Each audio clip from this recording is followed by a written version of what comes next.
We actually went out to the amazing palace at Versailles on our first day, not only our first day in Paris, but our first day in France. Actually, our first day in Europe. We decided to wake up our first morning not knowing anything about anything and let's figure this out.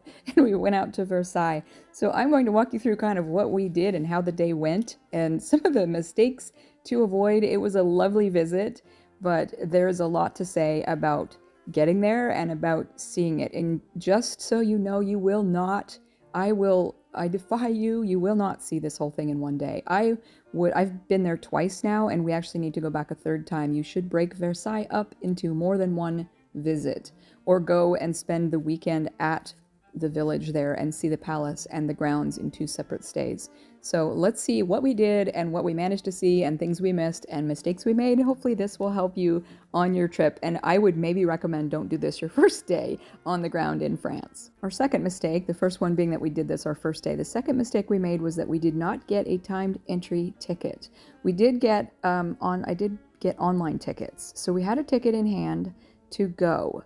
And we thought if we got there at, say, opening, at whatever time it opens, 9 or 10 in the morning, we thought if we got there early, we'd be fine. And we ended up walking up to this line, and we stood for about 2.5 hours in the line that is for ticketed entry. So even with a ticket, this is the line you will stand in. So recommend highly. Our second trip, we actually got timed entry tickets, and you literally walk up to a different entrance, and you kind of more or less get right in. So much less of a wait if you don't just get a ticket and stand in that line, and you're wasting part of your time there standing in line. This first trip, we thought we were being smart about it, and we would reverse it and go straight outside and see the gardens first, and then come in on the back side of the day and see the palace interior, because we figured that everyone that comes in is going to walk through the palace and then go outside, so that by the afternoon the palace would be quote unquote quieter. And that, I'll let you know how that worked out in a little bit. And definitely check on things when you're looking at tickets here. I know they change it all the time.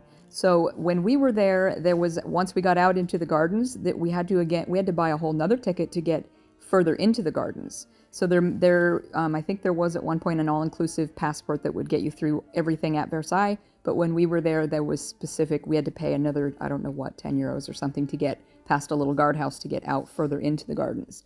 We did find a cafe out, just somewhere out in the green. There's so much here. There's so much land here out back. But there are places to eat. We grabbed a table and had a lovely lunch. And then we walked the whole thing. So that's the other thing I would recommend. Plan to pay to rent bikes or rent golf carts or pay for the little train. There's a little train you can get on. And we're like, no, we're good. We're just going to walk. We probably walked 12 miles, and I will tell you the things we missed and didn't see. There's so much of it. Our main focus when we came here was that we wanted to see the Marie Antoinette's Hamlet. And I'm so glad we did. We walked down the Grand Canal, and then I think you turn right at the end somehow and you walk a long distance again. We got to see the outdoor amphitheater and some of the beautiful kind of nooks and crannies in these greened areas right at the base of the palace. But we mostly wanted to get out to the Hamlet. And so we kind of just went straight out there and enjoyed this little hamlet. And I don't know if everyone knows it's there, but it is amazing. It's like Versailles was built sort of as it was a getaway from Paris for Louis XIV, built onto his father's hunting lodge. And then that was the getaway. And then he needed a getaway from the getaway, so he built the Grand Trianon. And then there was the Petit Trianon even farther. And then Marie ended up with this wonderful hamlet out back, which is just like a peasant village with animals and little picket fences and geraniums in pots and little gardens. And I don't think she was really getting her hands very dirty, but she was able to get out here with her smaller group of private, sort of intimate friends and spend time with her children and enjoy this space that was much more rustic, but it's beautiful. But it was a very long walk, and we also, again, we didn't rent or pay for any transportation on the ground, so we walked our feet off.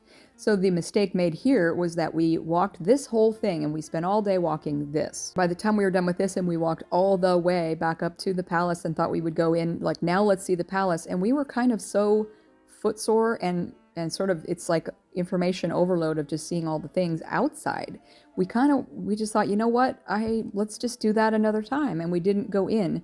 We thought we would, and another mistake we made, I don't know if you can do this anymore, but we came back up to the palace and sort of popped through an entryway that was like an arch or a court, and we ended up back out in the courtyard where you have to ticket to get back in, and kind of turned around like, oh no, this was wrong, and I think it was like no re-entry, so we were sort of also stuck out like we kicked ourselves out. So watch for that. But if you're going to see the gardens alone, I mean, and we didn't see probably didn't even see a fraction of the gardens. And like I said, we actually skipped both the Grand Trianon and the Petit Trianon. So we need to go back for our third trip to go just see those two things. And they're amazing. I just remember being sort of so tired, and we're also probably jet lagged. So don't do this your first day in Paris and France because you're jet lagged and overwhelmed. And the trains were, it was really interesting to figure out the trains, all of it, the transportation, when you're new and you don't know anything about the Paris Metro or how all of it works except basically from a guidebook, do a lot of homework. But I would save this for not your first day in Paris, and plan to see Versailles in more than one trip, or for sure rent bikes and buzz through it and maybe make it go a little easier. But if you're doing this on foot, I would say there's no way that you can see this whole place in one day, and you won't see all of it even if you have transportation. So do some homework and enjoy what you get to see, and plan to for sure come back or do it in a 2-day trip because there's just so much. And we did get to see the fountains running. I believe they only run on certain days.